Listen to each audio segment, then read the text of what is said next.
1, 2, 2. Can I have Spanish booth? Yes, yes. Very good. And French booth.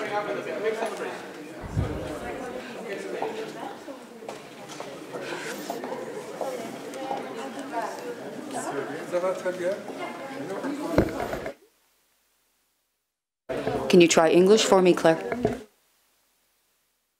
1, 2, 3, 1, 2, 3, 1, 2, 3. Okay, good.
English interpretation, English interpretation.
English interpretation, usually channel 1. And I'm hearing that open.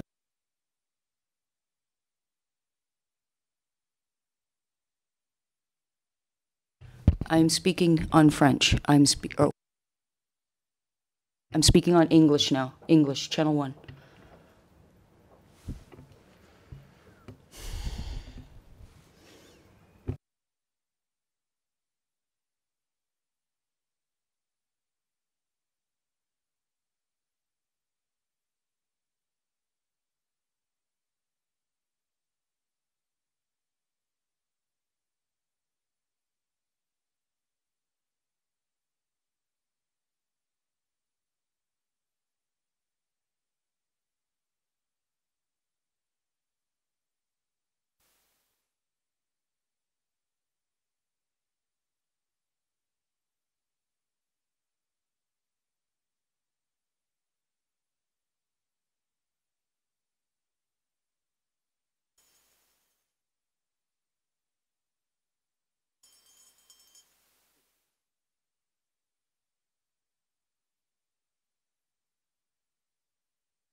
Good morning, everyone.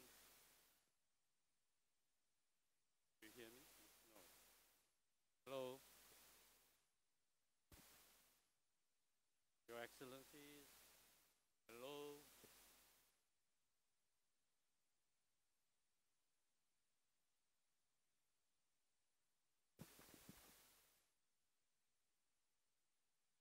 Yeah.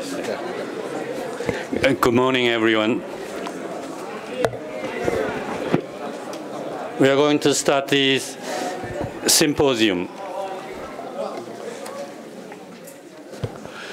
Yes, Your Excellencies, distinguished guests, ladies and gentlemen, I welcome you to this high-level segment of the symposium, entitled Enduring Value of the Rome Statute to Humanity.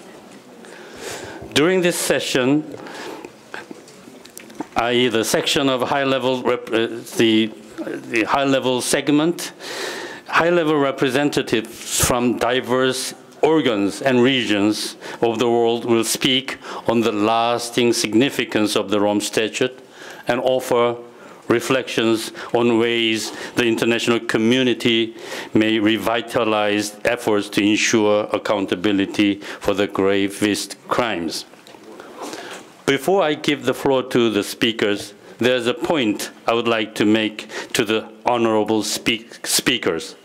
The program of this session being particularly charged, I would like to request all speakers to bear in mind the time limitations and to respect the time limit of 4 minutes or maximum 5 minutes each, so that this segment can conclude on time without interfering with the rest of today's program. Before I introduce the first speaker, I'd like to note that the victims are important stakeholders of the international criminal justice. However, they cannot participate in this session today. Therefore, with your indulgence, may I suggest that we honor their plight and dignity now with a minute of silence. If you could rise just for 30 seconds. Please join me in this.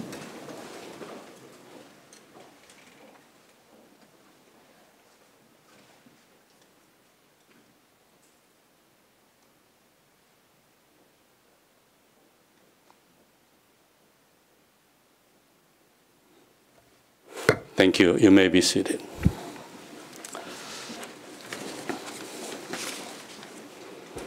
Thank you. The first speaker on my list now is His Excellency Miguel de Serpa Soares, United Nations Under-Secretary General for Legal Affairs and United Nations Legal Counsel. Mr. Serpa Soares, thank you.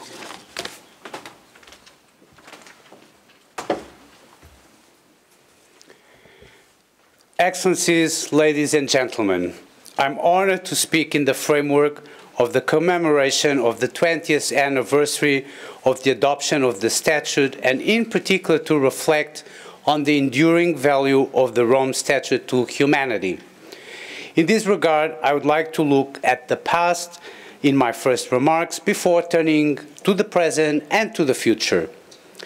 There is a strong relationship between the International Criminal Court and the United Nations.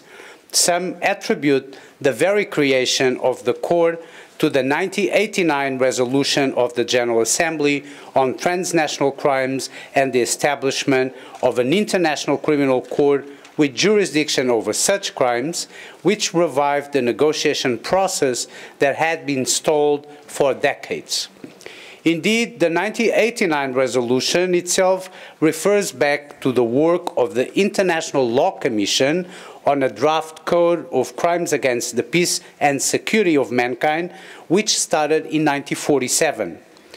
One of the questions to be considered by the International Law Commission was, in fact, the creation of such a court. It was again a resolution of the General Assembly which convened the United Nations Diplomatic Conference of Plenipotentiaries on the establishment of an International Criminal Court in order to consider the draft statute of the International Criminal Court prepared by the International Law Commission. This conference ultimately adopted the Rome Statute by a vast majority of votes on the 17th July 1998. In other words, the International Criminal Court had, since its inception, the strongest support of the United Nations, a support that the United Nations continues to provide to the court in its daily activities. Excellencies, ladies and gentlemen, 20 years after the adoption of the Rome Statute, the International Criminal Court, as any solid long-term project, is still a work in progress. You will agree that your work, and in particular your decisions, are now the focus of the attention of the international community. In this regard, the enduring value of the court will be assessed in light of its capacity to react and to adjust itself to the many challenges that it faces. But it is undeniable that the court is now, despite the criticisms that it receives, an integral part of the international system. Today, it is clearly accepted that what happened 20 years ago in Rome was a defining moment for the international legal system. In addition, the effects of the Rome Statute have gone beyond the courtrooms in The Hague. The court is present in the discussions which take place in the Security Council, in the General Assembly, and in many other fora. The court also earned its place in the media, in the statements of political leaders, and among civil society. And most importantly, given the centrality of the principle of complementarity to the system, the Rome Statute has had an impact on domestic legal systems with the development of the primary responsibility of states for prosecuting before the national courts those who have perpetrated atrocity crimes. International criminal law is finally being domesticated. And this brings me to a conclusion. The ideal future of criminal accountability for serious violations of international law will be a situation in which domestic jurisdictions will have assumed their main responsibility in the prosecution of international crimes and will offer guarantees to respect international standards. The International Criminal Court will remain as the dominant multilateral institution in the field of international criminal justice, with hopefully fewer cases, and exercising mainly a deterrent and preventive role. And this should be its ultimate contribution to humanity. Thank you. And I respected the 3 minutes.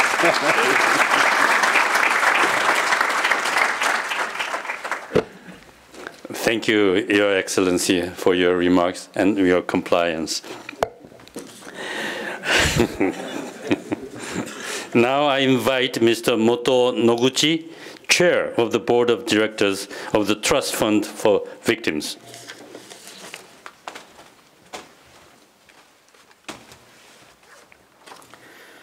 Your Excellencies, ladies and gentlemen, I am honored to speak on behalf of the Board of Directors of the Trust Fund for Victims at ICC.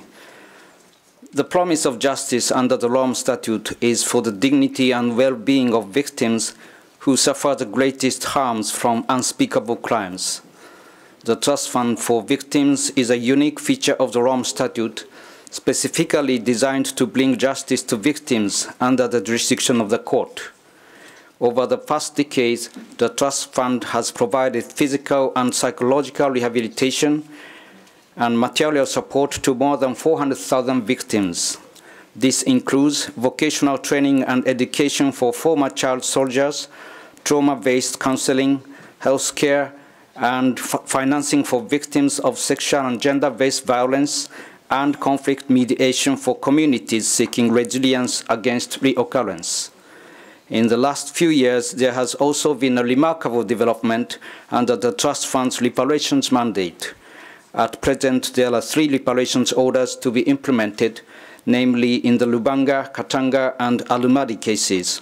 The Trust Fund is contributing to the establishment of an implementation mechanism that is both legally sound and operationally viable. As the convicted persons are indigent in all 3 cases, the Trust Fund's Board of Directors has decided to financially enable the implementation of the reparations orders by complementing the orders entirely or partially. Victims are at the receiving end of the crimes adjudicated before the court.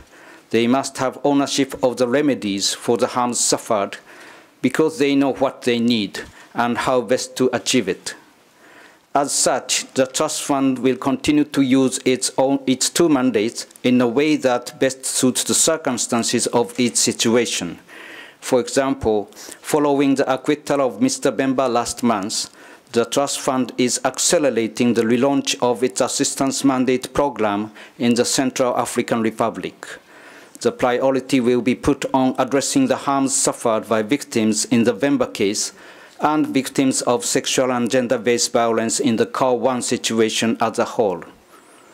All the work of the Trust Fund is being achieved with very modest organizational and financial means, supported by carefully selected implementing partners who enjoy the trust and confidence of victims and communities they are serving. Your Excellencies, ladies and gentlemen, still there are a lot of challenges. Relevant proceedings generally take too long from victims' points of view. The Trust Fund's reach is limited. Fragile security situations sometimes become obstacles. Under both mandates, funding for Trust Fund's programs depends entirely on voluntary contributions from state parties, private donors, and individuals. As the number of the ICC situation and reparations orders increases, the trust fund needs more financial and human resources. Today, the total amount of the 3 reparations ordered is more than 13 million euros, and this already far surpasses the reparations reserve of the fund. The recent annual income level of 3 to 5 million falls far short of the amount needed to provide even modest remedies to victims, an amount which is roughly estimated at 10 million euros per year. The present size of the Secretariat staff, less than 2 dozen in The Hague and the field offices combined, is already too small to effectively address various kinds of work simultaneously. Reparative justice is an essential element of the Rome Statute. As an owner of the system, it is for you to decide whether to leave this promise as empty words on paper or to create a relative reality where victims can regain their dignity and hope and rebuild their lives. I would hereby like to request that you further strengthen your support for the Trust Fund for Victims. What is at stake is the future of humanity. Thank you for your attention.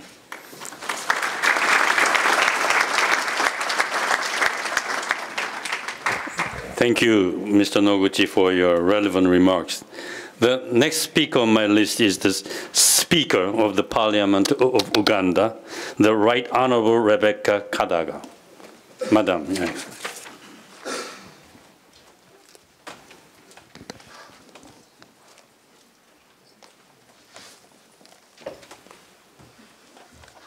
Thank you very much, Chair and distinguished colleagues.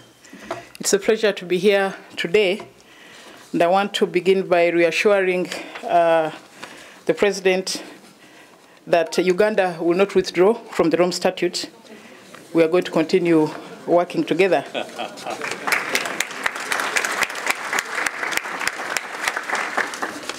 I also want to reassure you that because of that collaboration, we're the first country to issue a reference to this for arbitration in the International Court of Criminal Court, and we have continued to cooperate to date.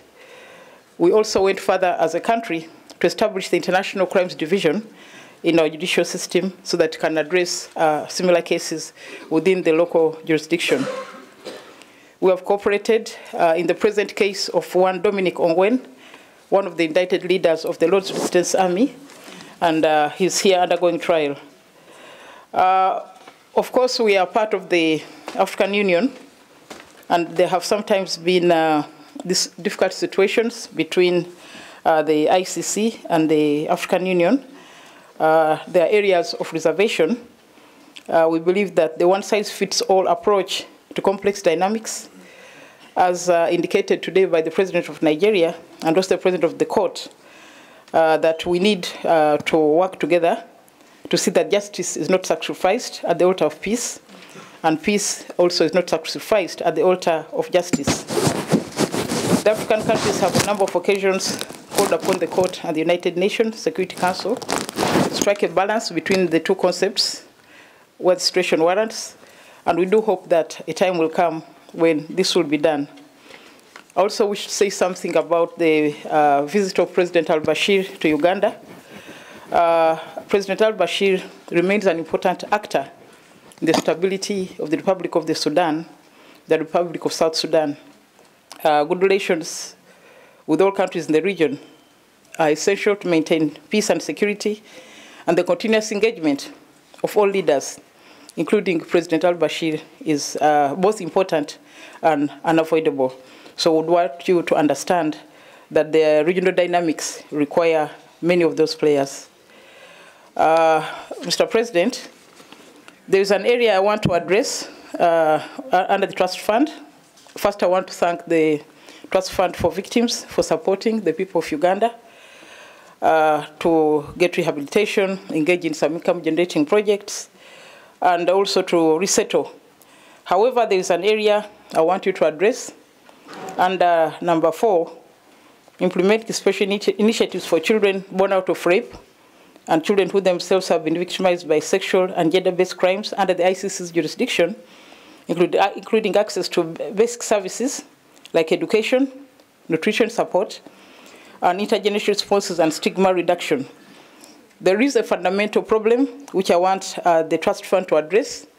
That is the issue of the citizenship of these children.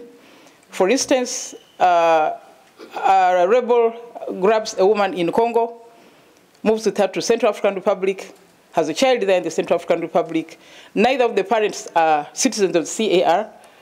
There are no birth certificates. Then they move to a third country. So where does the child belong? Is the child a Ugandan, is the child a Congolese, the child a CAR? So it's one area where I would want to appeal to the Trust Fund for Victims to engage with the heads of state so that arrangements are made not to further injure these children by making them stateless. Mr. President, thank you very much.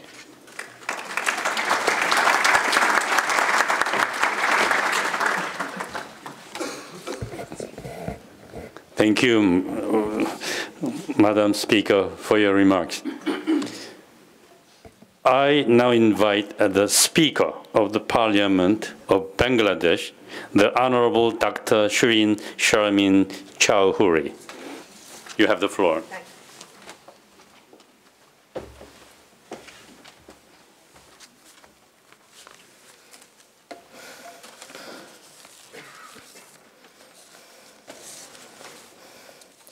Honorable President of the Assembly of State Parties, Honorable Judges, Speakers, Excellencies, distinguished participants, respected guests, ladies and gentlemen. It is indeed a great honor and a special privilege for me to be here, joining the celebration of the 20th anniversary of the adoption of Rome Statute, the founding instrument of the International Criminal Court. As a member of the ICC, I take this opportunity to congratulate all the member states to the Rome Statute, as well as everyone associated with the ICC for their unflinching stand on the side of humanity for the last 20 years and the days to come. I would also like to express our sincere appreciation to the Registry of the ICC for organizing this commemorative event. This is an occasion not only to celebrate but also to commit and act against the crimes that undermine the very basics of human dignity. It is a reminder that bringing justice to the most vulnerable also allows us to build bridges across cultural barriers and connect on the basis of humanity. As we celebrate 20 years of Rome Statute, we must bear in mind that it is us, the state parties, that created the International Court of Justice through adoption of the multilateral treaty, the Rome Statute. International Criminal Court was thus born out of the premise of an unparalleled call for justice by the international community to end impunity for the perpetrators of the most vulnerable and heinous crimes, and to establish the rule of law. ICC till today, in its journey since 2002, upholds its pledge of continuing to fight against impunity. One of the distinctive features of ICC is that it allows victims to apply for reparations. An innovative aspect of the Rome Statute is the creation of the Trust Fund for Victims. Distinguished participants, it is a matter of pride for me that I represent a country, Bangladesh, which was at the forefront of the global campaign for the early adoption of the Rome Statute and the creation of the ICC.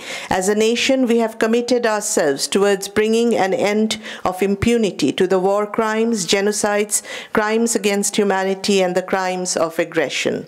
Today, on the occasion of ICC's 20th anniversary, I reiterate our unequivocal support to the Rome Statute, the ICC, and the principles of global criminal justice as it continues to evolve. Our conviction on such an instrument has been as old as our struggle for our independence more than 4 decades ago. During our War of Independence in 1971, 3 million innocent civilians were killed and 200,000 women endured sexual and gender violence. Following the complementarity principle of Rome Statute, we have ensured trial of those perpetrators who committed war crimes, genocides, and crimes against humanity in 1971. Undertaking this challenging task, we have demonstrated our staunch commitment to the Rome Statute. Excellencies, the world has once again witnessed the devastating consequences of a prevalent culture of impunity in our neighboring state, Myanmar.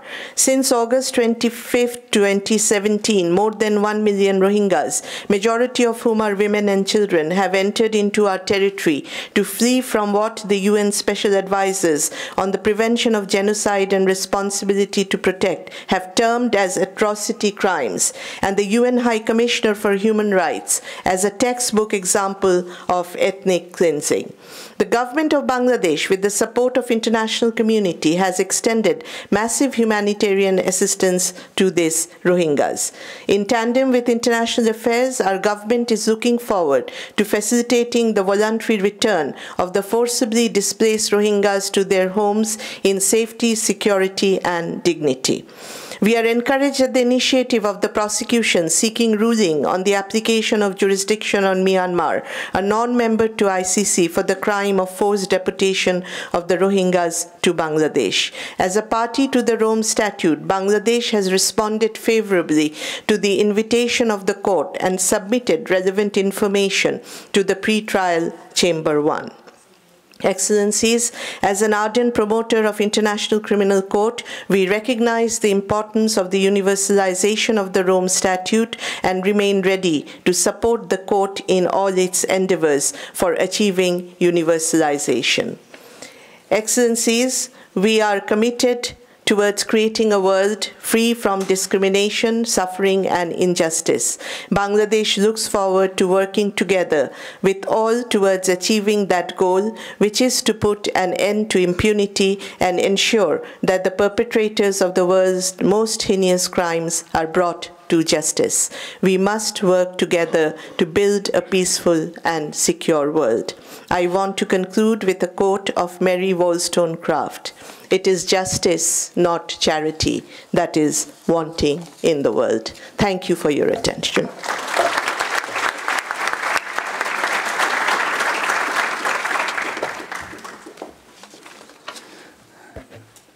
Thank you, Madam, for your remarks. The next speaker is the President of the National Assembly of the Republic of the Congo, His Excellency, Mr. Isidore Mvuba. Your Excellency, you have the floor.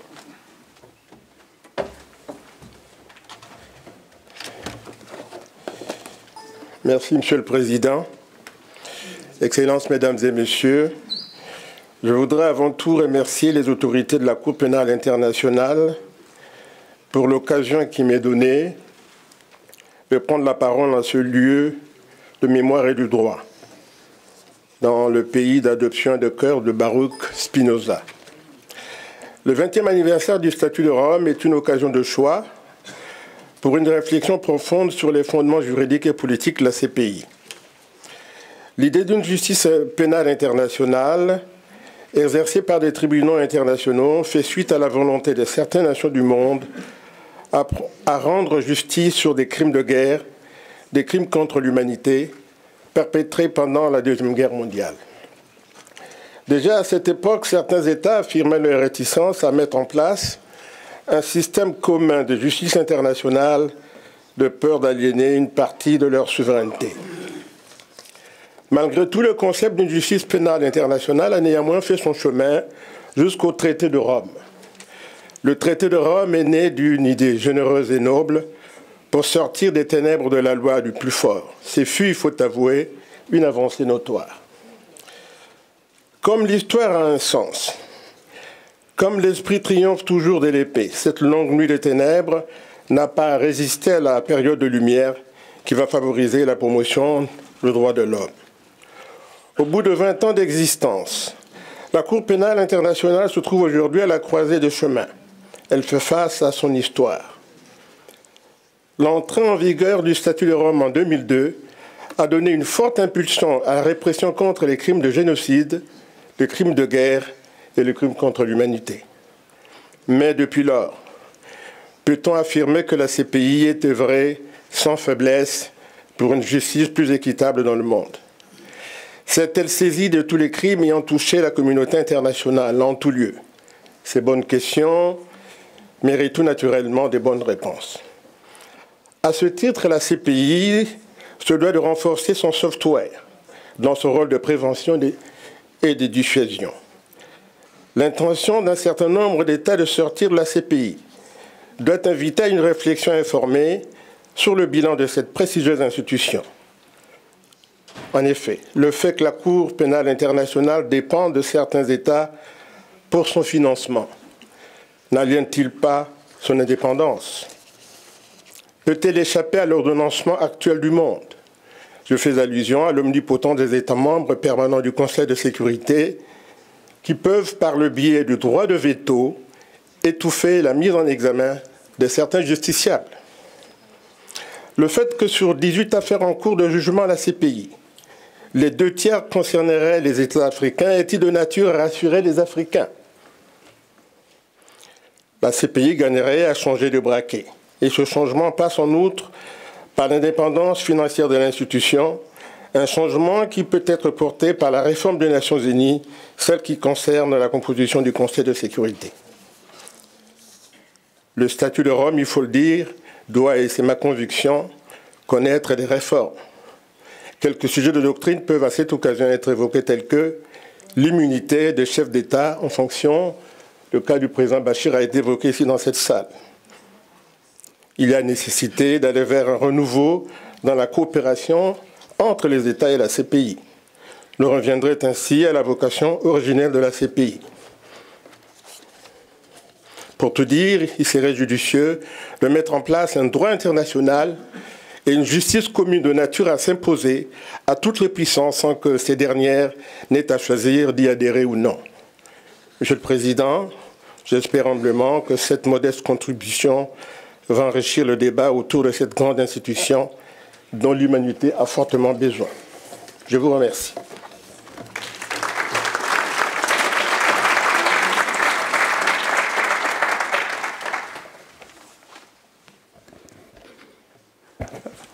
Merci beaucoup pour votre intervention. I now invite the first Vice President of the National Assembly of Burkina Faso, His Excellency Mr. Benewende Sankara.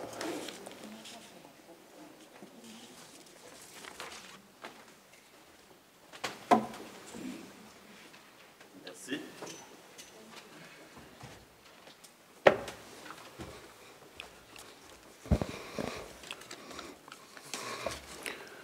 Honorable et très distingué personne. Honorable guests, ladies and gentlemen, quite simply, on behalf of Burkina Faso, I would like to say that humanity is indivisible. Humanity aspires to peace, justice, and democracy. Men all over the planet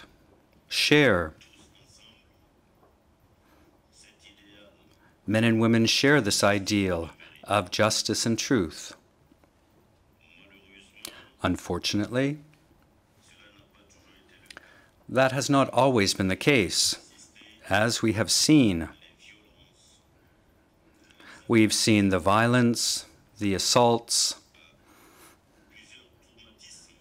and above all, the harm done, particularly the harm endured by women and children who are the most vulnerable amongst us. That is why my country, Burkina Faso, 10 years ago, ratified the Rome Statute, because, as the very name of my country indicates, we are a country of men and women of integrity. It was not a matter of politics. We merely thought that justice was something universal. Unfortunately, at various times, we were skeptical, and often we even had to wonder about the true capacity of the International Criminal Court to take on the challenges that it faced. Today, we are of the opinion, with this commemoration, that more than ever before, we have to have serious reasons to believe in universal justice as provided for in the Rome Statute. We are all the more convinced of this. We see and we hear the many criticisms leveled against the court with a view to undermining the court. The court must become more efficient, not only to stamp out evil, but to allow our members, particularly African members, to move towards democracy and to take up the challenges of democracy and international development. And so that is why, on behalf of my country, I wish to pay tribute to the court. I pay tribute to all that has been done, and I call upon the African countries in particular to step up their cooperation and to enhance mechanisms such as the African Court of Human Rights and other regional institutions, countries that have been working hard to ensure greater cooperation in this fight against any and all forms of impunity. One cannot end impunity unless we ourselves are fully aware that, above all, we must bring an end to corruption. And I thank you.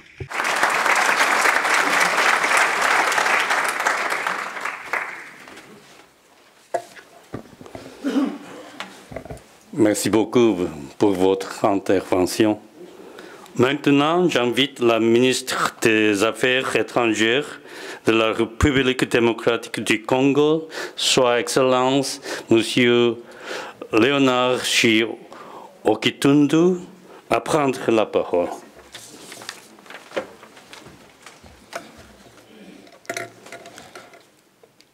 Monsieur le Président de l'Assemblée des États partis au statut de Rome, distingués membres de la Cour, Monsieur le représentant du secrétaire général des Nations Unies, honorables, Excellences, distingués invités, en vos titres et qualités. En liminaire, je voudrais d'abord m'acquitter d'un devoir, celui de vous adresser les salutations de Son Excellence Monsieur le Président de la République, Joseph Kabila Kabange, au nom du gouvernement et du peuple congolais. À mon nom et à ceux des membres de ma délégation, je vous présente mes remerciements pour l'accueil combien chaleureux que vous nous avez réservé. Aujourd'hui, c'est un grand jour dans l'histoire de la justice pénale internationale, car il vous souviendra que les premiers crimes internationaux eurent été constatés par Gustave Mounier pendant la guerre franco-prusse en 1872. Mais aucune structure internationale n'eût été capable de donner réponse à ces crimes. C'est seulement à la suite de la Seconde Guerre mondiale que les pays de l'Alliance mirent en place les tribunaux de Nuremberg et de Tokyo pour juger les criminels.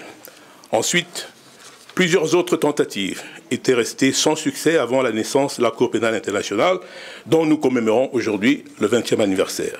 En effet, 20 ans depuis la création de la Cour pénale internationale en 1998, 123 États sont partis au statut de Rome, dont 33 sont des États d'Afrique.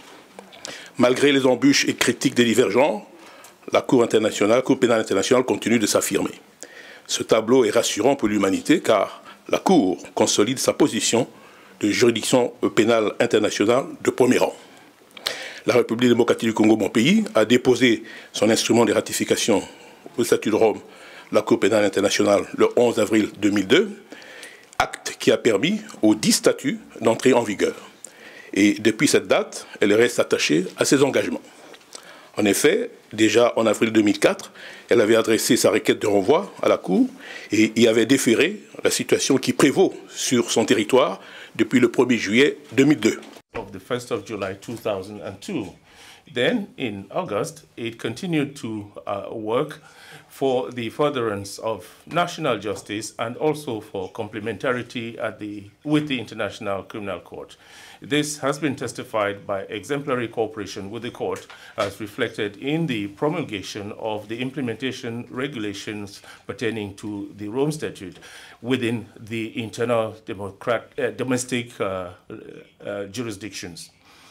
Through my voice, therefore, the DRC recommits to the Rome Statute and to cooperation with the ICC for the purpose of consolidating peace and security for humanity at large.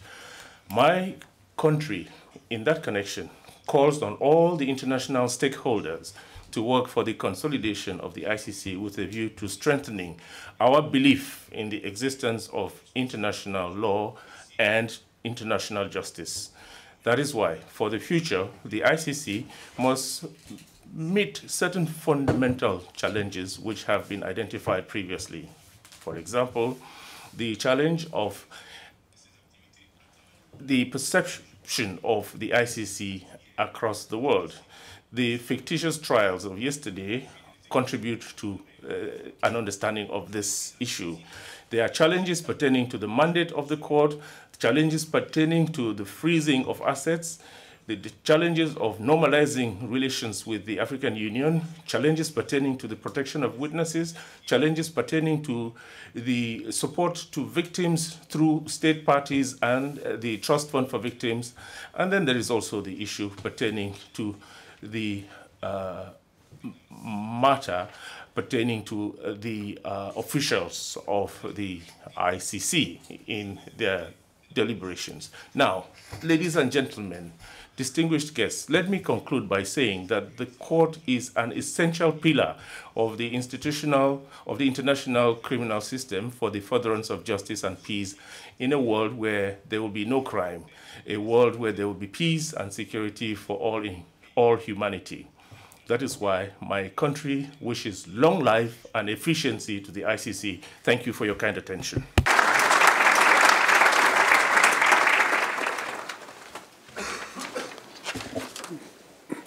Merci beaucoup pour votre. Thank you very much for your statement. The Minister of Foreign Affairs of the State of Palestine, His Excellency Dr. Riyad Al-Malki.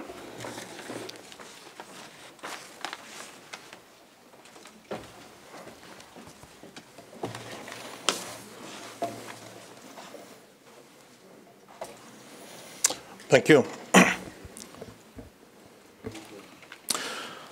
President of the Assembly of State Parties, President of the Court, Honorable Judges of the ICC, Excellencies, ladies and gentlemen. Contemporary history has taught us that in the absence of accountability, atrocity crimes would happen again and again. 20 years ago, the concept of justice and accountability took an unprecedented leap at the global level. The establishment of the International Criminal Court and the birth of the Rome Statute offered peoples around the world the promise of real justice based on the principles of accountability and universality of human rights. A court that would not serve the victorious to persecute the vanquished, nor be set up when massacres occur in certain places and not others, but a court with a true universal calling to protect everyone, everywhere. From that principle, from that simple truth, emerged the ambitious project of an international criminal court and its impressive and yet imperfect realization. It is remarkable to see just how much international criminal law has grown. The adoption of the Rome Statute in itself was significant, and its evolution ever since has been nothing but extraordinary. The Rome Statute embodies the vision of allies at the front line of fight for justice, armed only with the might of the law. Our success so far only goes to prove that the pen is indeed mightier than the sword. Conflicts can only lead to momentary victories, while international law is a vehicle for permanent peace. The Rome Statute has proven to be a living, breathing instrument. It is flexible enough to accommodate for the changing times. yet it remains firmly grounded in its founding principle of legality and accountability, and guided by the overarching purpose of putting an end to impunity. We endeavor to leave no legal gaps through which perpetrators of crimes can escape the hand of justice. Over the years, the court has inevitably had many challenges. Some we have been able to graciously overcome, others are still ongoing.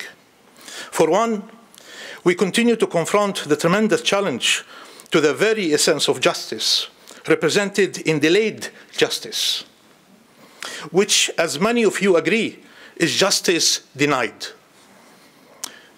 The preventative role of the Rome Statute is directly related to the promptness of the court's reaction, and it must be one of our top priorities moving forward. The only way to eradicate the plague of impunity is to promptly address the underlying cause, the commission of grave crimes. Our true success will be the day the perpetrators of mass atrocities everywhere cannot escape justice, and victims anywhere know they will not be deprived of it. The State of Palestine is proud to say that it had stood with you on the right side of history. We are equally proud that long before international circumstances allowed Palestine to become a party, we actively supported the adoption of the statute and the creation of the court when there were still ideas and clauses under heated debate. I close by reiterating that Palestine will continue to work tirelessly to ensure the implementation of and respect for universal values, as they are enshrined in international norms. We will continue to uphold our most cherished shared value. Justice is the one true cornerstone of this court, and for which the statute was designed to achieve and protect. Together, we can make this tool of justice and peace prevail over the arrogance of power and impunity. In doing so, we tell victims worldwide that their individual and collective rights and dignity is also ours. On this 20th anniversary of the Rome Statute, we say it is no longer enough to reiterate the pledge, never again. We have a duty to honor that pledge. Thank you very much.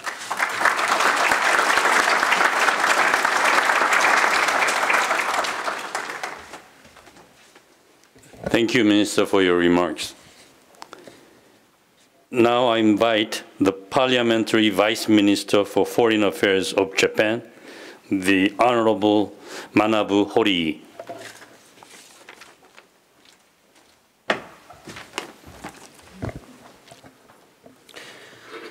Distinguished Chair, Excellencies, I am pleased to join the previous speakers in celebrating the 20th anniversary of the adoption of the Rome Statute. Japan attaches great significance to the promotion of the rule of law and has consistently supported the ICC since its inception. Over the past 20 years, the ICC has made steady progress in investigating and prosecuting the most serious crimes of international concern.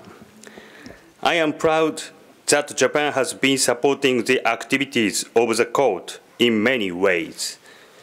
Besides being the largest financial contributor, we have provided judges and other highly qualified human resources to various organs of the court and the Assembly of States Parties, ASP. The ICC has also played an important role in reparative justice, and we commend the Trust Fund for Victims, TFV, for its dedicated work. We are heartened that Japan's contributions to the TFV have helped women who suffered sexual violence in the Democratic Republic of the Congo to be rehabilitated and reintegrated into their communities. Mr. Chair, looking ahead, I would like to emphasize 3 important points for strengthening the ICC regime. The first point concerns universality. To ensure that the ICC effectively promotes the rule of law globally, it must become a truly universal court and gain strong support for its work. It is unfortunate that there are still a number of states that have yet to ratify the Rome Statute. Moreover, some state parties have considered or chosen to withdraw from the statute. We must address these challenges. We must continue to engage with those states as well as with non-state parties and emphasize the irrepressible value of the Rome Statute system. For its part, Japan has been advocating the value of the ICC in the Asia-Pacific region and will continue to do so on relevant occasions, including at the annual session of the Asian African Legal Consultative Organization, ALCO, that we will host in Tokyo this October. The second point involves strengthening the function of the court. Since the court does not have its own enforcement authorities, its success depends heavily on the cooperation of states. Efforts are ongoing among state parties to foster cooperation in many areas, such as financial investigation and asset recovery, which are critical to effective prosecution and reparation. Work to improve ASP procedures for non-cooperation is also underway. Japan will continue to actively participate in those efforts. The third point concerns a consensus-based approach as a way and means to consolidate support of the state parties for the ICC. For the court to function effectively and sustainably, it must be supported by a united ASP. That is why we have cherished the tradition of having thorough discussions and making decisions by consensus. Even a challenging issue, such as the activation of the court's jurisdiction over the crime of aggression. As we mark the activation today, let us recall the importance of unity among states parties. In closing, on behalf of the government of Japan, I wish to express our continuous commitment to support the ICC in its fight against impunity. Although we have made tangible progress over the past 20 years, there is still a long way to go. Let us be united to achieve our common goal of realizing international justice. Thank you.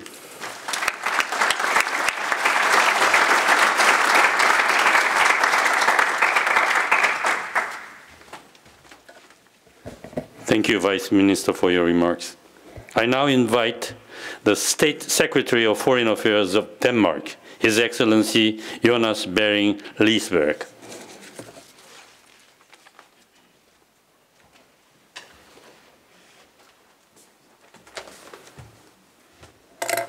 Thank you. Your Excellencies, ladies and gentlemen, it's an honor to address this symposium on behalf of Denmark, and it's a particular pleasure to speak in these impressive premises designed by the Danish architects Schmidt, Hammer, and Lassen. The ICC is a unique organization. We all know the history of the organization, and Denmark has consistently supported the court politically, financially, and through our cooperation with the court organs. Through the years, Denmark has taken up various responsibilities in the Assembly of States Parties, such as facilitating the issues of cooperation, complementarity, and universality. At this 20th anniversary, Denmark finds itself with particular responsibilities as a member of the ICC Bureau and with our ambassador to The Hague as coordinator of the Hague Working Group. The ICC itself is a young institution, still a teenager in fact. It will, over the coming years, face many challenges. The court and the states parties must assume responsibility and tackle these challenges individually and together. There is still a significant potential for optimizing the governance and administration of the court. Like any other organization, it must modernize and continue to deliver results on its core mandate. Stronger coordination and cooperation between the organs of the court is needed.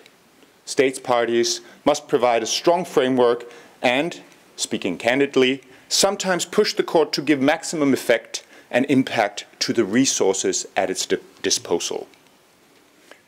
There will also be many external challenges and political obstacles facing the court in today's world. They will not make the development and strengthening of this young institution any easier.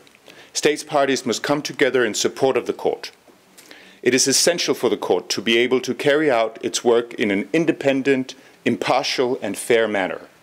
In the same way, state cooperation in terms of investigations and prosecutions must be forthcoming.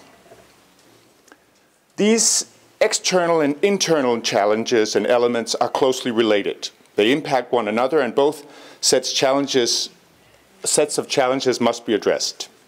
The image and perception of the court is of utmost importance. Justice, reason, and modesty must always be seen to form the core. We say this as a long-standing friend of the court. We want the court to succeed. The mandate of justice for victims is the main driving force for all the work we do for and with the ICC. It is therefore a great pleasure for me to announce today a new Danish contribution to the ICC Victims Trust Fund of €200,000. The moral force, thank you.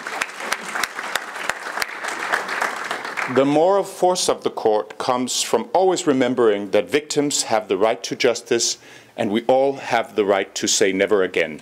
Therein lies the enduring value of the statute. Let me conclude by expressing Denmark's sincere gratitude to all those contributing to the realization of the court's mandate. Special thanks to the ICC staff, who spend their days and sometimes nights in this building and in the ICC field offices around the world. The work for the court to end impunity for the most serious, they work for the court to end the impunity for the most serious crimes. It's no easy tasks, and 20 years is unfortunately just the beginning of this crucial effort. We must stand together in meeting the challenges of the next 20 years, and Denmark is ready to do its part. Thank you.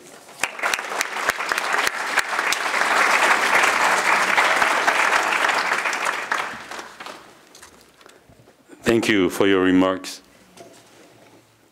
I now invite the Deputy Minister of Foreign Affairs of Italy, His Excellency Guglielmo Picchi.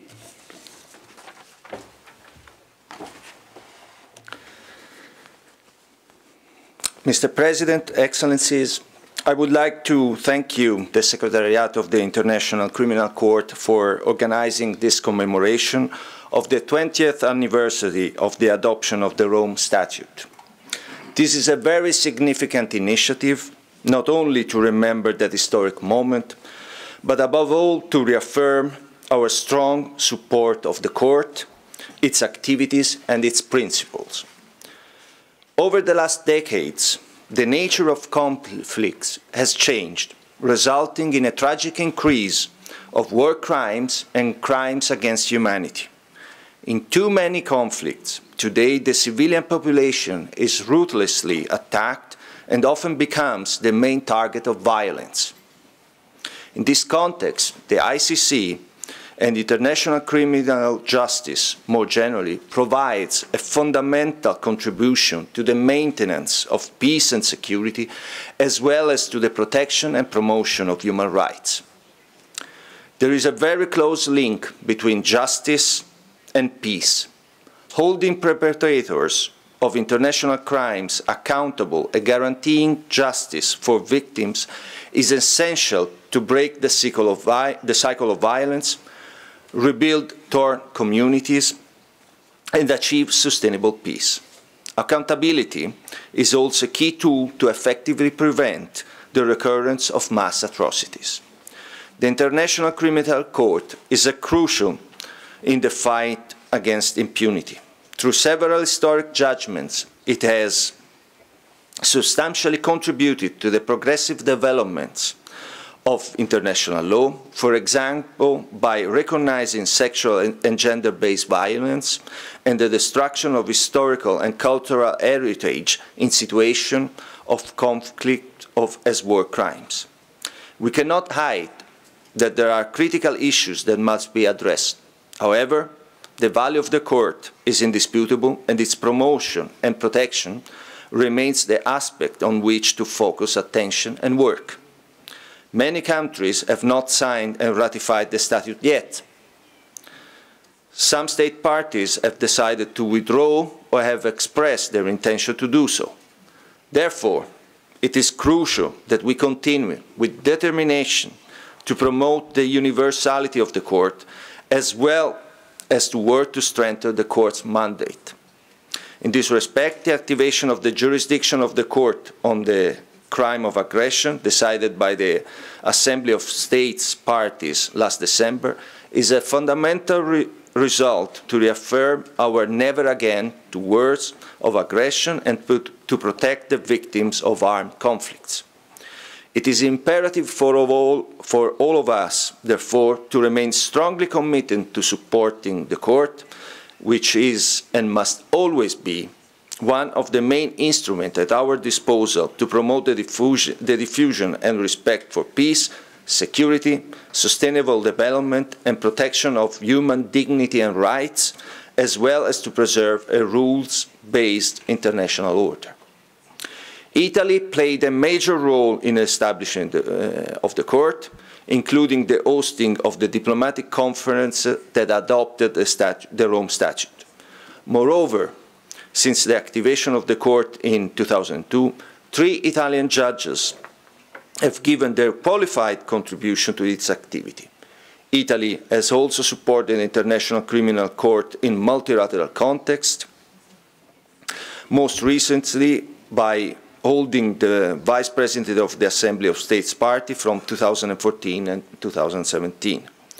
Italy will therefore continue to ensure a strong support to the International Criminal Court, promoting its universality, defending its independence, and cooperating with other countries and international organizations. Thank you.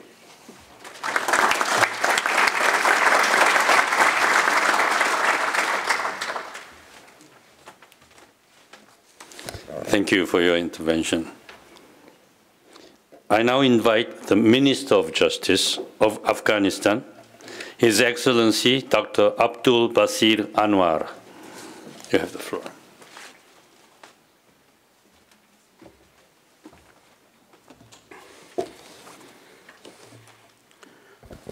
Bismillah ar-Rahman ar-Rahim. Respectable participants, Excellencies, Ministers of Justice, distinguished representative of participant countries, ladies and gentlemen. Assalamu alaikum wa rahmatullahi wa barakatuh. At the outset, allow me to personally and on behalf of the government of Islamic Republic of Afghanistan express the earnest and profound appreciation and gratefulness for the invitation extended to us to participate in this grand and splendid event. To His Excellency Judge Usuji, President, and Mr. Khan, President of the Assembly of States Parties of the International Criminal Court, of the conveners of this great congregation. I sincerely congratulate the celebration of 20th anniversary of the adoption of the Rome Statute of the International Criminal Court to tackle and address the crimes of genocide, crimes against humanity, war crimes, and crimes of aggression to all justice seekers throughout the world. Afghanistan submitted its application for the membership of the International Criminal Court on February 10, 2003. The Rome Statute came into effect in Afghanistan from May 1st, 2003, and the text of the statute of the legal process by the Ministry of Justice of Afghanistan, approval of the parliament of this country, and its transitional into the translation into the two official languages of the country was published in the official gazette. The Islamic Republic of Afghanistan, as a member of the international community, is bound to have accession to all international treaties and conventions and incorporate provisions of these instruments into the relevant laws. Article 7 of the Constitution of Islamic Republic of Afghanistan obliges the government to observe intergovernmental treaties and international conventions which Afghanistan has accession to for the first time in the history of Afghanistan, with due regard and respect to the values of the Rome Statute of International Criminal Court.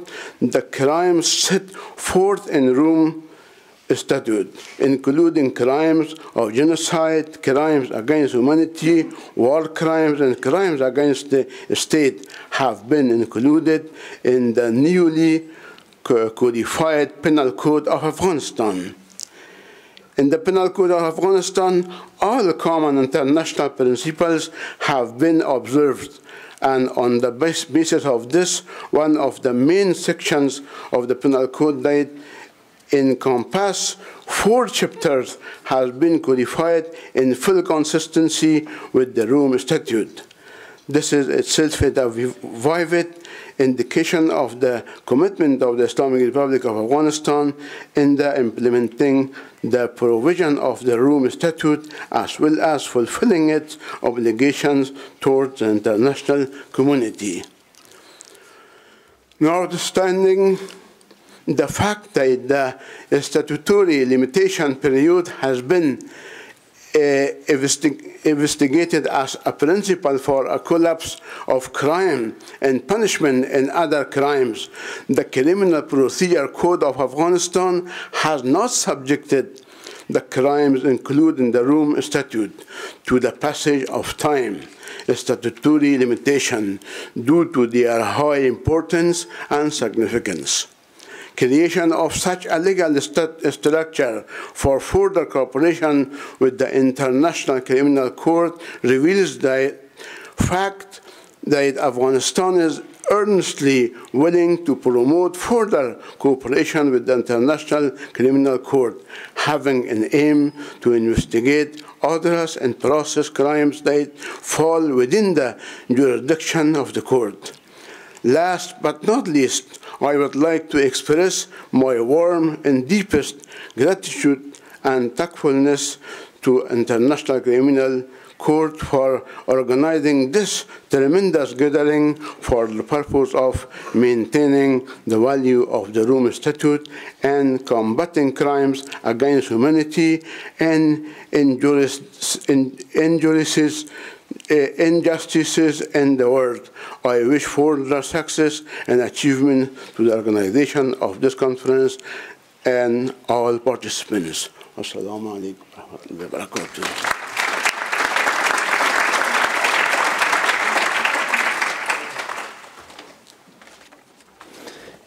Thank you, Minister, for your intervention. The next speaker is the Minister of Justice of Nigeria, His Excellency, Mr. Abubakar Malami, Minister.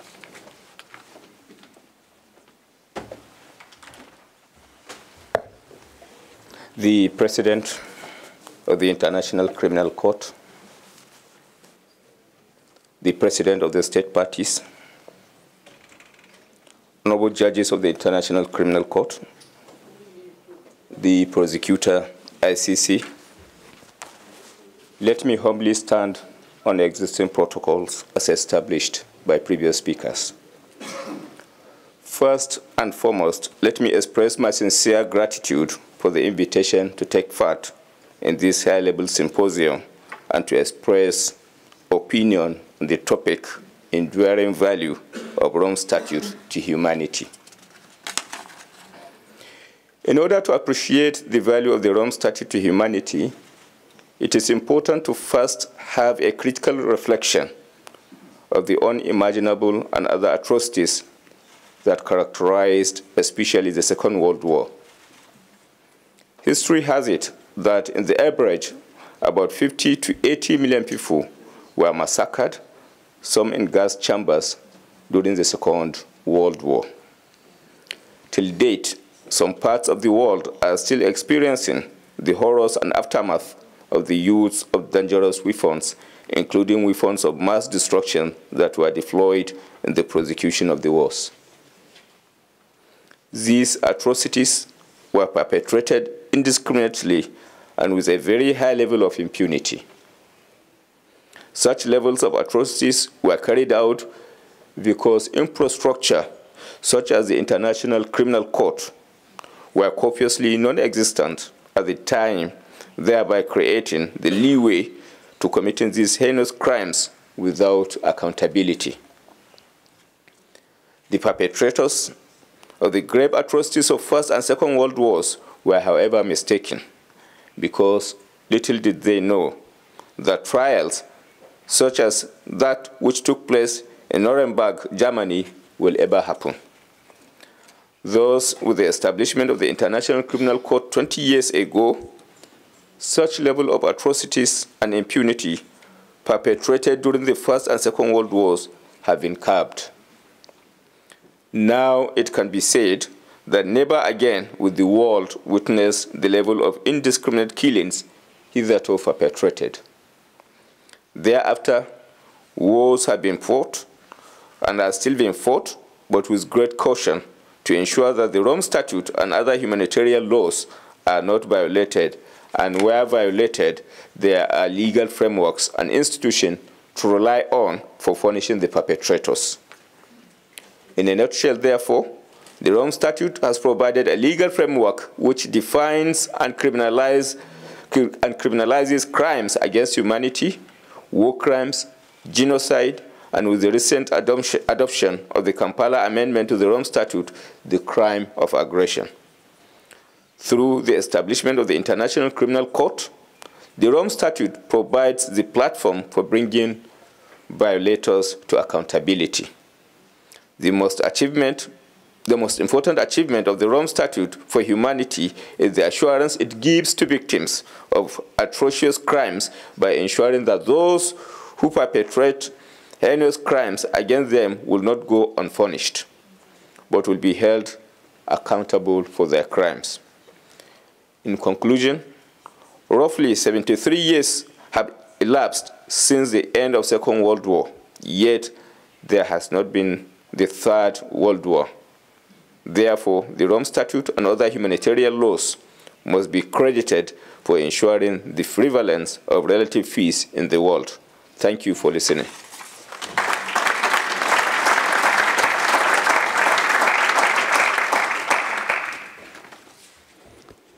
Thank you, Minister, for your intervention. Maintenant, j'invite le ministre de la... I'd now like to call upon the Minister of Justice of Gabon, His Excellency Edgar Mbobo Miakou, to address the delegates. If you could come to the podium.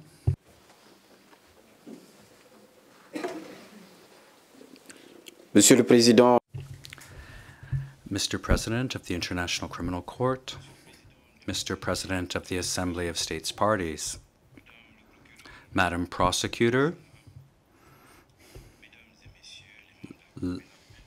ladies and gentlemen of the court, distinguished guests, ladies and gentlemen, Gabon is honored by this invitation, which was received through the Minister of Justice and Human Rights, namely myself, to attend this ceremony commemorating the 20th anniversary of the passage of the Rome Statute.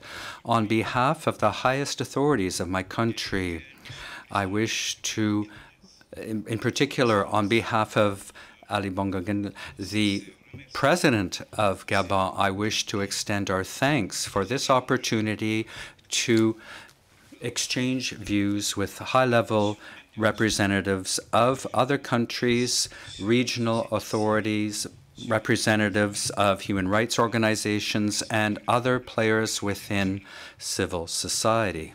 Thank you for this opportunity to engage in the dialogue. This event is very much a formal one, and it bears witness to the task before us, the noble mandate that the court has endeavored to accomplish since its establishment, namely establishing peace throughout the world.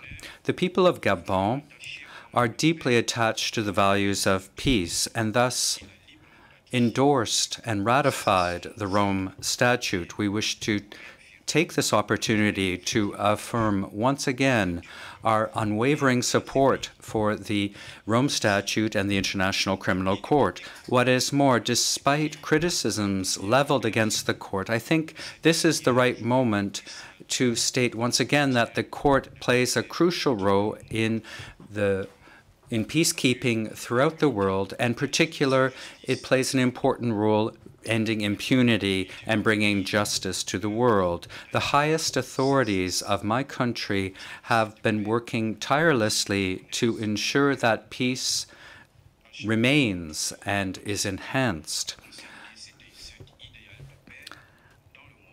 I know that many of you, too, work towards these ideals, and on behalf of Gabon, I extend the warmest wishes of our country, and I thank you very much for this opportunity to speak before you. Merci beaucoup pour votre. Thank you very much for your remarks. I would now like to call upon the Minister of Justice of Mali to take the floor. His Excellency, Mr. Amadou Nunusa Maida.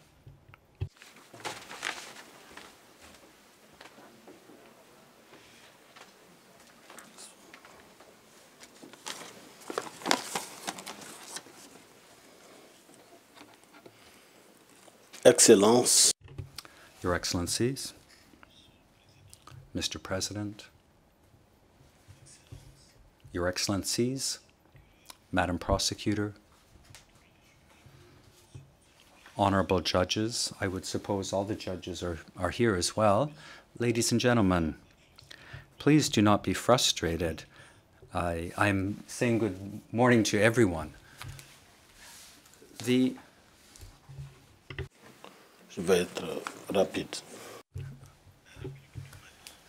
Republic of Mali was one of the very first African states to endorse the Rome Statute, the treaty that led to the creation of the International Criminal Court.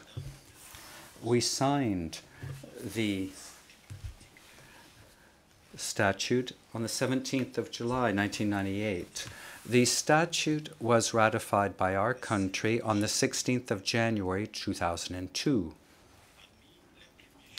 Amongst the very first judges elected to serve here at this court was one of our country women, Judge Diarra, who became one of the very first judges elected to the court. She was elected for a 9-year mandate, but ultimately served here for 11 years and became vice president of the court.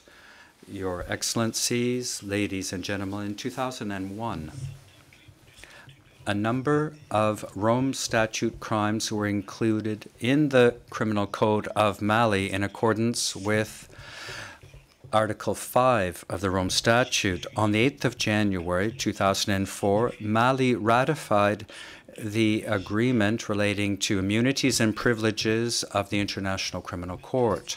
On the 13th of January 2002, Mali, first African state, was the first African state to sign an agreement for the serving of sentences handed down by the court. Ladies and gentlemen, on the 13th of January 2002, 2012, Mali brought a particular human rights situation before the court. This stemmed from crimes committed by armed groups in the north of the country from January 2012. On the 16th of January 2013, the ICC began investigations in Mali into presumed crimes committed in our land. On the 13th of February 2013, Mali signed an agreement, a judicial cooperation agreement with the court in accordance with the relevant provisions that are found in Article 54 of the Rome Statute. On the 5th of September 2014, a protocol having to do with the establishment of an office in Mali and the provisions for staff working in Mali. That protocol was signed, and now Mali has a field office for which the Registrar has direct responsibility. This office is led by a national of Mali, working from Abidjan, but with the local office in Mali. Ladies and gentlemen, in December 2014,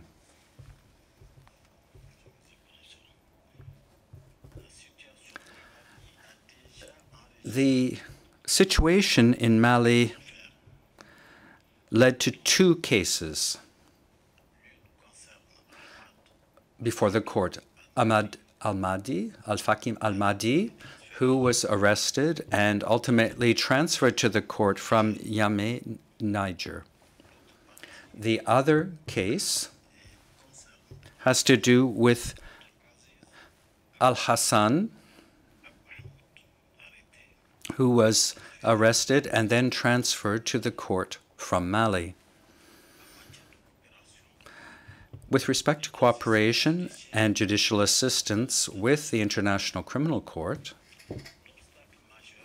the major obstacle is the security situation in the north of our country and certain areas in the center. The security situation is such that investigations are difficult.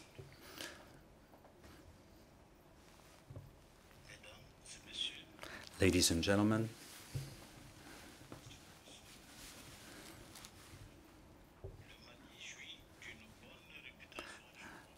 I believe that Mali enjoys a good reputation within the International Criminal Court, thanks to the excellent cooperation with this institution. Mali has always provided political support, very active and strong political support to the court. At the last meeting of the Assembly of States Parties held in New York, Mali announced a voluntary contribution of $20,000 to the Trust Fund for Victims and called upon other states parties to contribute as well. Several other announcements came. Fresh contributions. What is not particularly important is the amount, is not the amount, but rather the willingness to contribute. The Republic of Mali and the civil society of Mali remain firmly committed to the consolidation of cooperation dealings between Mali and the ICC with a view to continuing the fight against impunity so as to deal with a number of very serious violations of human rights that we have seen in our country. The domestication of the Rome Statute, if I can put it that way, has moved forward. Progress has been made despite a number of difficulties that have to do with the security situation that I previously alluded to. The government of the Republic of Mali is endeavoring to continue and to promote cooperation, useful cooperation with the ICC so as to deal a strong and resolute blow against impunity in any and all form.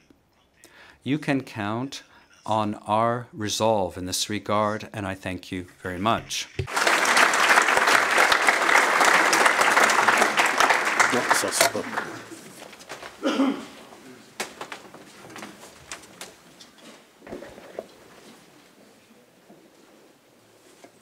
Merci beaucoup pour votre. Thank you very much for your remarks. Invite the Deputy Minister of Justice of Georgia, His Excellency Mr. Gocha Lorki Panije.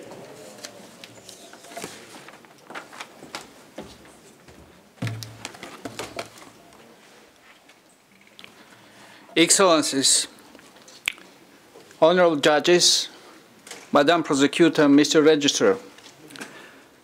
Mr. President, I will certainly heed to your advice, but I hope that the greeting, they do not count over the 4-minute limit. But I better speed up. It's my honor to address such a distinguished gathering today, celebrating second decade of existence of the Rome Statute. Fundamental change we hope it will bring to the international relations is about extending reach of the Rome Statute at the global level to achieve international justice for all. And here we are, representatives of 123 state parties and the members of International Criminal Court, united in our resolve to once again to affirm our commitment to the enduring values of Rome Statute and the ICC mission in ending impunity. This is also a touching moment for me because I recognize many of those in the audience with whom I had the privilege to work on the Rome Statute and participate in the preparatory commission. However, I admit that even we, 20 years ago, could not have anticipated all the challenges the International Criminal Court will be faced with.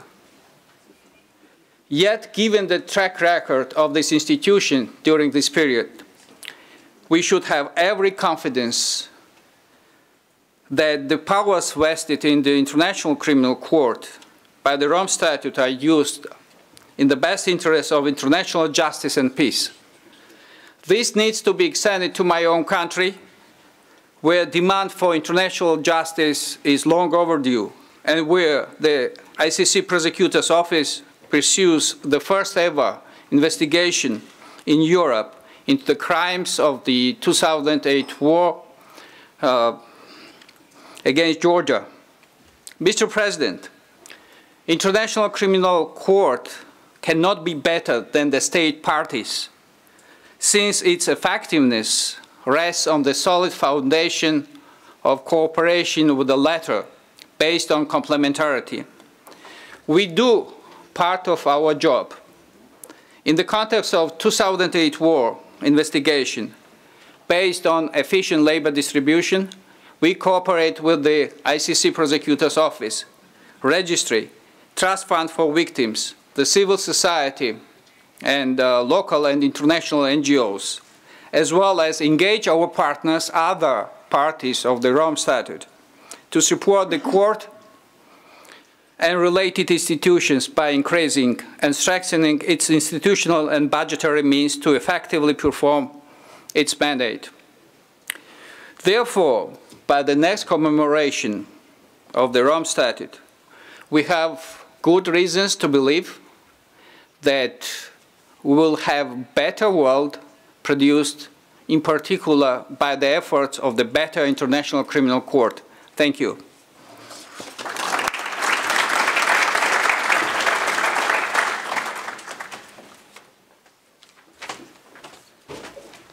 Thank you for your intervention. I now invite the President of the Supreme Court of the Bolivarian Republic of Venezuela, His Excellency Michael Moreno.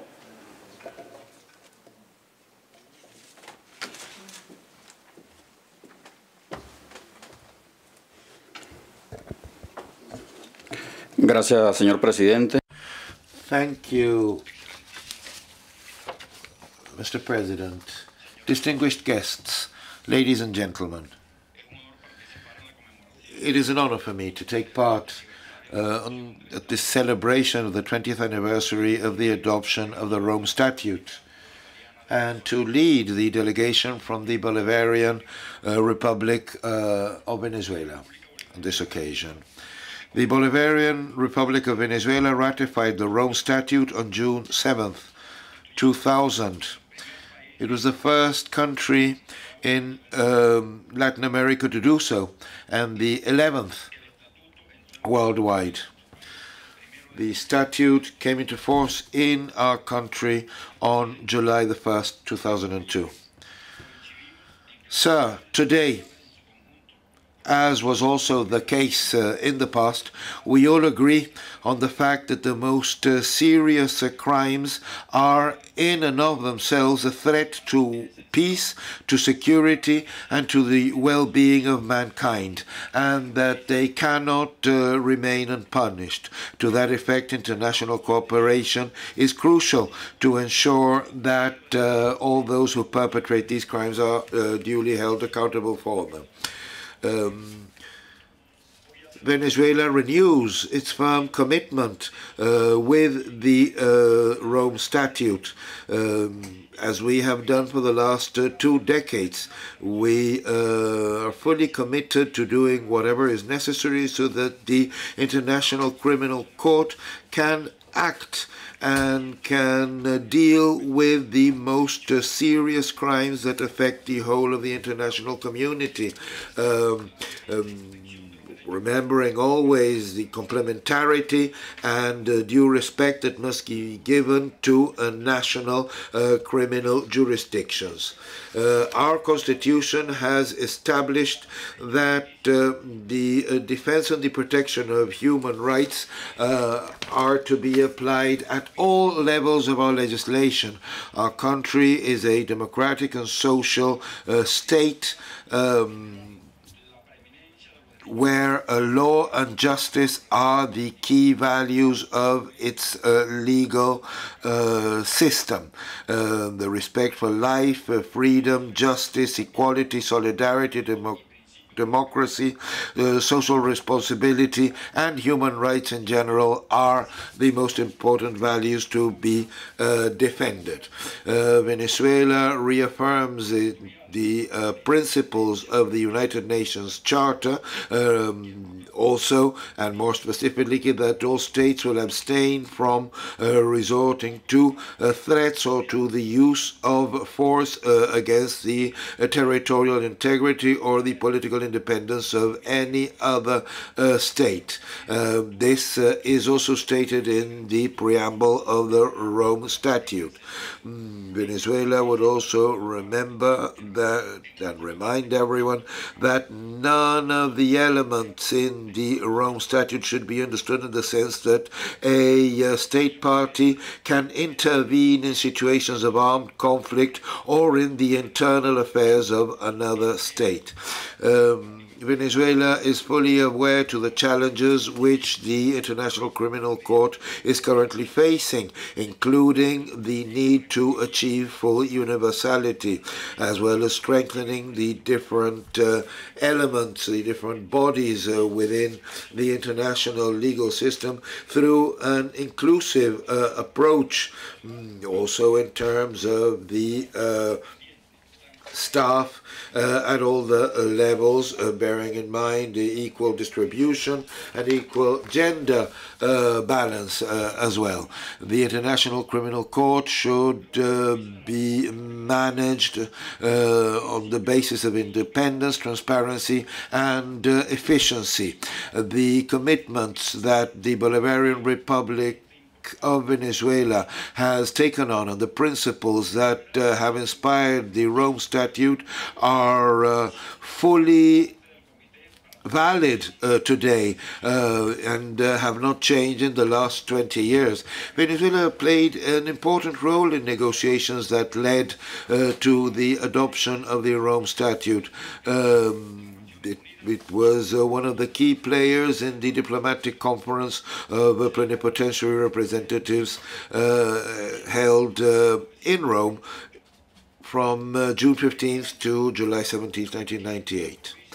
I wish to conclude saying that this is a commitment that we fully acknowledged at the time and that we continue to acknowledge now.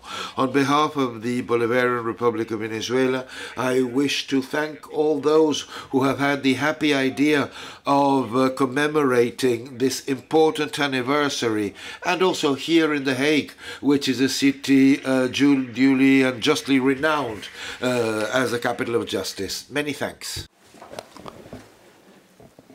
Muchas gracias por su intervention.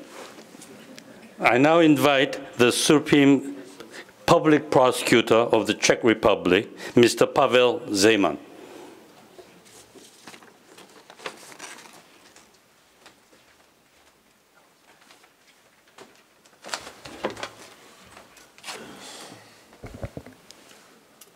Dear Mr. President, Excellencies, distinguished guests,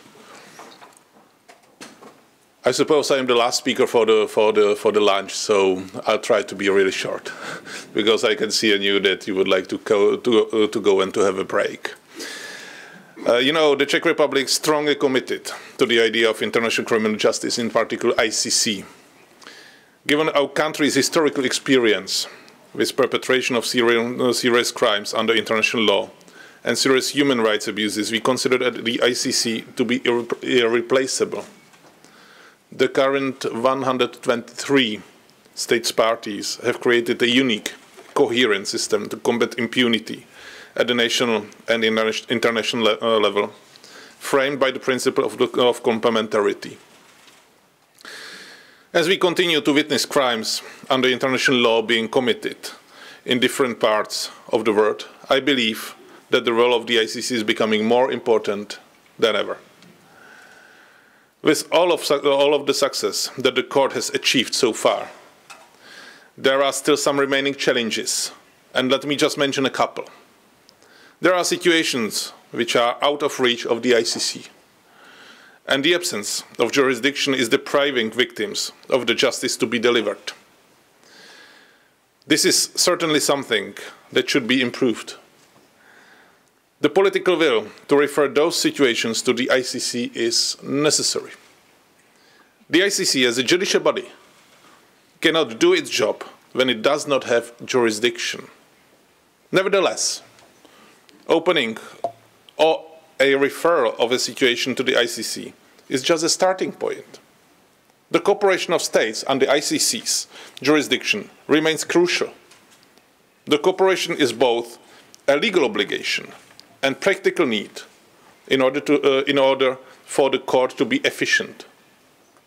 The cases of non-cooperation are concerning, and we call on state parties to fulfill their obligation to cooperate. I understand that these are some of the topics that will be dealt with in more detail in the afternoon portion of the program, and I am certain that many interesting and useful ideas will come out of those discussions. This particular commemoration is also marked with the activation of the ICC's jurisdiction over the crime of aggression. The Czech Republic welcomed the activation decision taken at the last Assembly of States Parties in December 2017, and we believe that this is a significant step forward in order to enhance protection of states from this crime.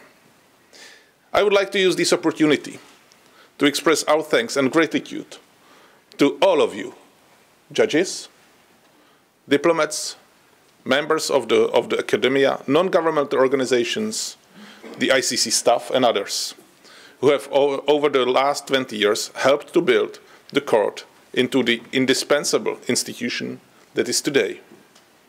We appreciate it very much, and will continue to support you as much as we can.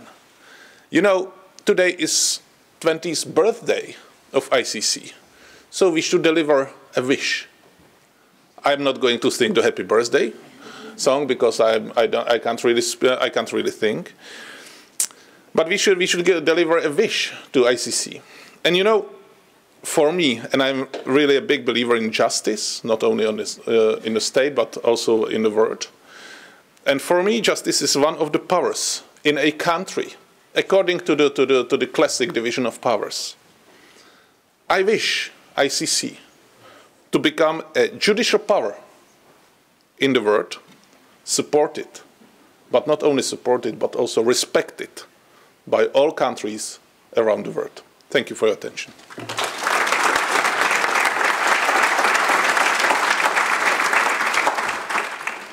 Thank you for your intervention. Ladies and gentlemen, I have bad news and good news. Bad news is that while we have concluded the high-level representatives segment have been concluded, but we will not have lunch break. Good news is that we'll have 3 more remarks from the people who are very relevant. I'm going to introduce the next speaker. The next speaker is the Chief Charles Taku, President of the International Criminal Court Bar Association.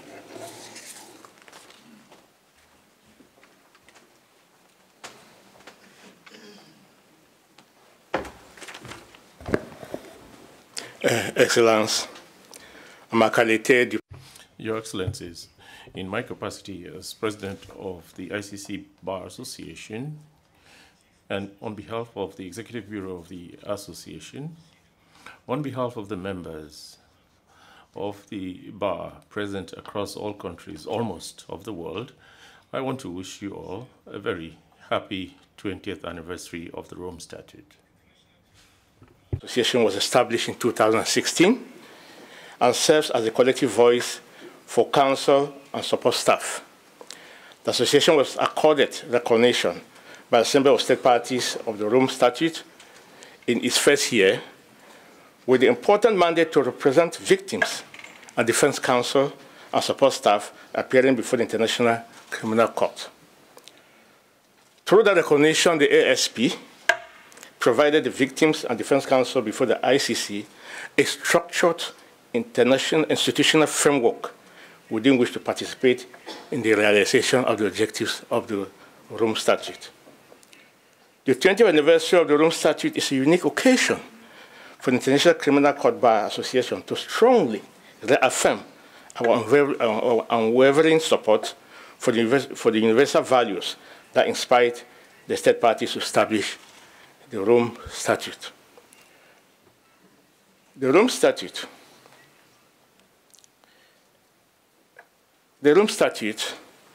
is a living instrument. My predecessor, Karim Khan Kyosi, delivered a maiden address to the ASP in New York last year, in which, on behalf of the Executive Council of the ICCBA, he reaffirmed the commitment of the ICCBA to the objectives of the Rome Statute. Excellencies, your most distinguished honors. The election of new principals at the presidency of the ICC and the registry has inspired worldwide hope that at long last, the Rome Statute at 20 is being steered in the right direction.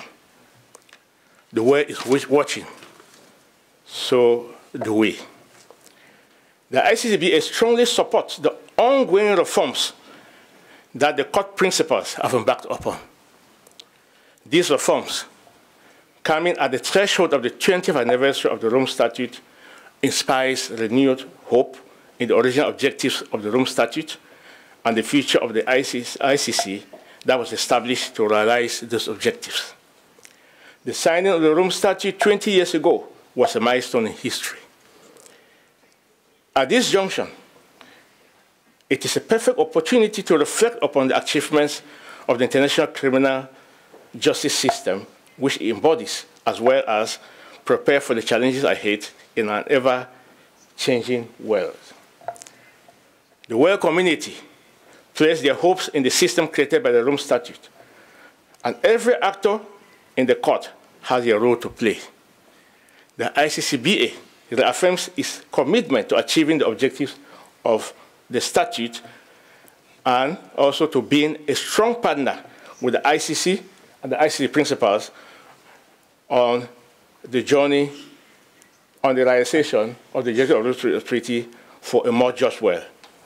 On behalf of the ICCBA, Mr. President, I wish all of you gathered here today in The Hague a very successful and fruitful conference.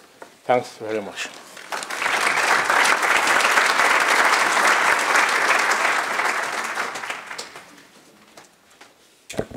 Thank you, Mr. Tako. Next, I'd like to invite Mr. Kenneth Roth, Executive Director of Human Rights Watch.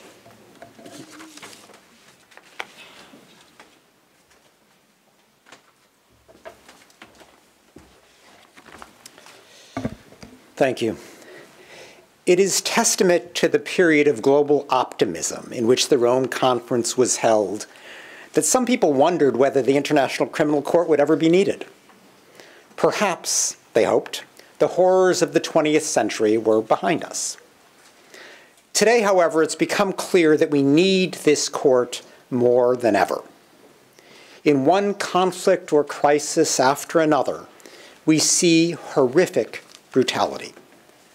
The message is urgently needed that we will never let impunity for mass atrocities become the norm. But delivering that message in practice can be daunting. It depends in part on ICC officials themselves learning from past mistakes. That means greater efficiency. It means the prosecutor's office strengthening investigations.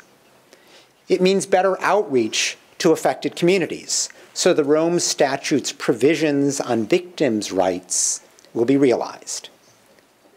But to an even larger degree, the success of the ICC depends on the consistent and determined backing of its member states. Remember, it was the singular determination of a cadre of like-minded state officials that created the ICC. Similarly, innovative diplomacy carried the court forward even when it faced threats to derail it by the US government and self-serving calls for mass withdrawal by those who feared international justice. As long as the court is doing its job, these threats will continue. The commissioners of mass atrocities and the purveyors of impunity will see to that. To prevail in the face of this inevitable onslaught from the criminals and their allies, the court needs its member states to stand up for its independence and its capacity. Now, that's not just a matter of nice diplomatic statements. The court needs very practical support, and on a daily basis, not only in times of crisis. For example, the court needs greater resources. Efficiencies alone do not begin to provide the answer. The court simply does not have the resources it needs to undertake the faster and broader investigations that we rightly demand of it, that it must undertake to do its job effectively. We economize at the court's peril if we deceive ourselves into thinking that a zero real growth budget even begins to permit the court to accomplish the agenda that we all demand. The court also needs greater assistance in making arrests. Yes, the Office of the Prosecutor could push harder on this front, but we should face reality. Member states have not devoted the sustained attention that this critical issue requires. There's a need for tough, long-term arrest strategies, as well as a readiness to seize short-term opportunities that arise. This is simply not a time to go wobbly on the court. As you all know, international institutions set up to protect human rights are under threat today, not only from established enemies, but even from ostensible friends. So the stakes are high, but so is the potential. Ending impunity for mass atrocities is the best way to pay respect for yesterday's victims and the best way to prevent the recurrence of mass atrocities tomorrow. Moreover, the Rome Statute set up not just a single court, but a system of justice. The ICC is very important in its own right, but it is also a building block in a broader effort playing out around the world to meet the call for justice. It is an effort built around a vision that, at least in the realm of mass atrocities, might will no longer mean right. Rather, we can and will build a system of justice where the fundamental values of equality, dignity, and justice have a fighting chance to prevail. It is important to keep our eyes on that prize. To seize it, we need your support. Thank you.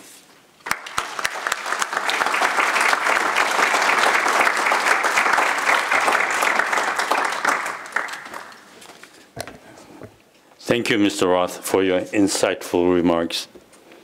Our final speaker for today, for this high-level segment, is His Excellency Mr. Peter Lewis, Registrar of the International Criminal Court.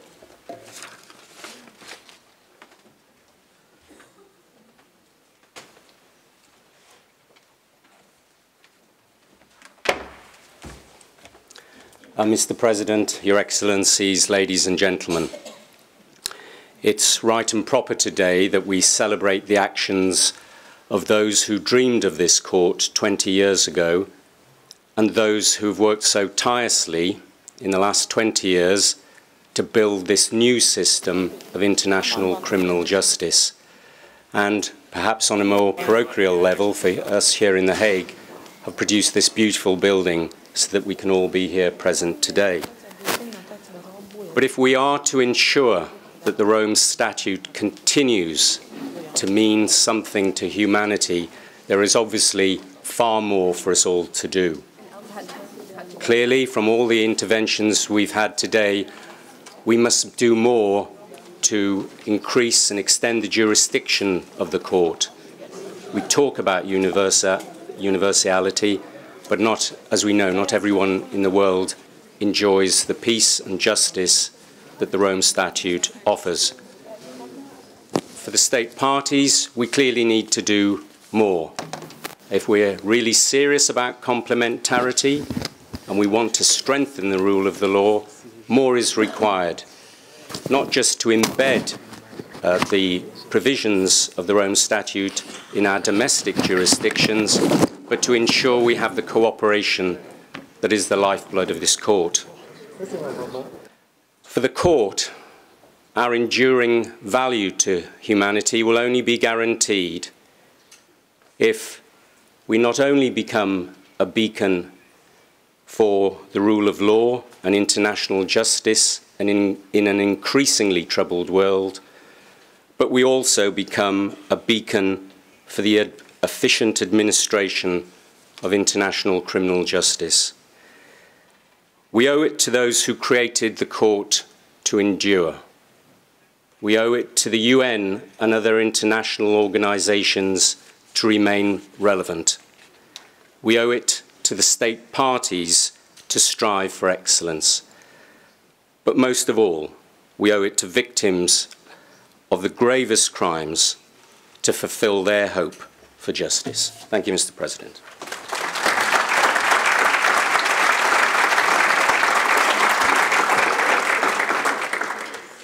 Thank you, Mr. Lewis.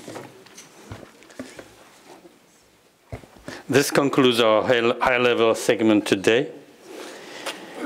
I thank all the speakers who traveled long distances to The Hague, notwithstanding their busy schedule.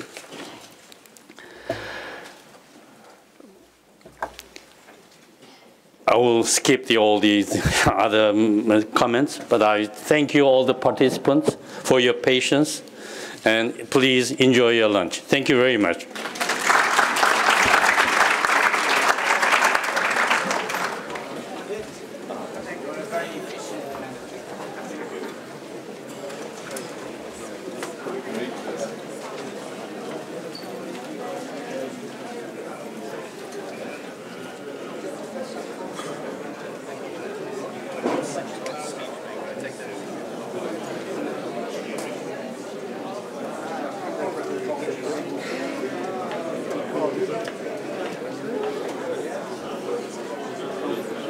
It's